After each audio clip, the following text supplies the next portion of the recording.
আরজি করের ঘটনার জেরে জুনিয়র ডাক্তারদের তরফ থেকে কর্মবিরতি চলছিল প্রায় টানা ৪১ দিন। সাগর দত্ত হাসপাতালে চিকিৎসক নিগ্রহের ঘটনায় ফের কর্মবিরতির ডাক দিয়েছেন জুনিয়র ডাক্তাররা। সেই ঘটনায় এবার মমতা বন্দ্যোপাধ্যায়কে খোঁচা দিলেন রাজ্যের বিরোধী দলনেতা শুভেন্দু অধিকারী।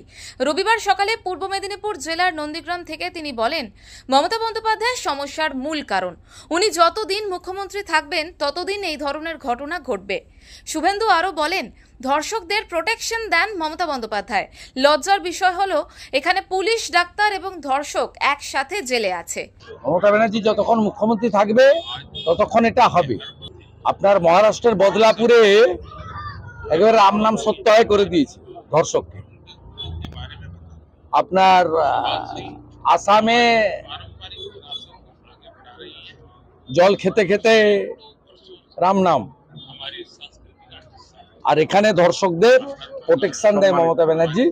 এবং লজ্জার, পুলিশ, ডাক্তার, ধর্ষক তিনজন একসঙ্গে জেলে আছে।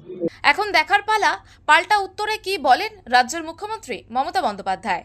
পূর্ব মেদিনীপুর থেকে প্রদীপ কুমার মাইতির রিপোর্ট, ওঙ্কার বাংলা।